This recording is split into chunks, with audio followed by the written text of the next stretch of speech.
Trời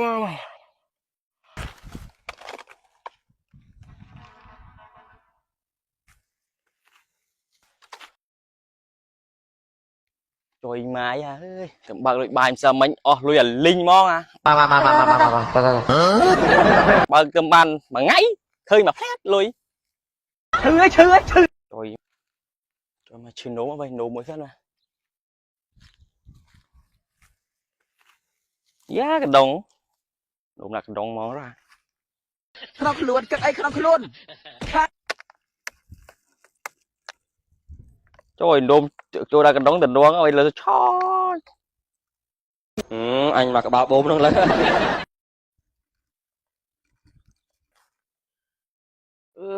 Cười tại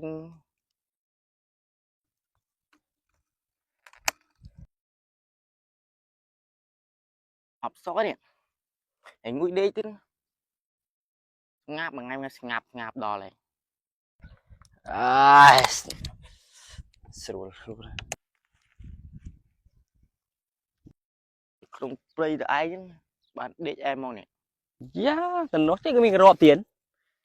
Đại rọp này cái.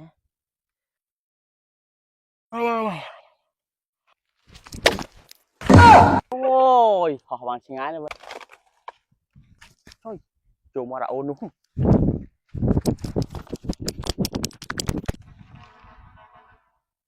Chùm.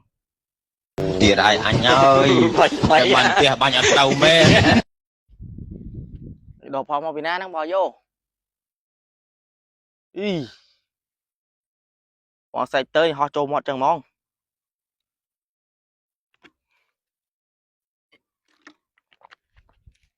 Ủa. Trời, prai. Tại triệt. Đã một tí. Prai ê đi mày. Tức mau bị náo ấy. Họ cũng pơ mau. Lớn bên ấy thì. Tức tì bà đa ôi bị lương mê vậy này. Bọn xài chất vang chai rồi. Lời người đế té. Em.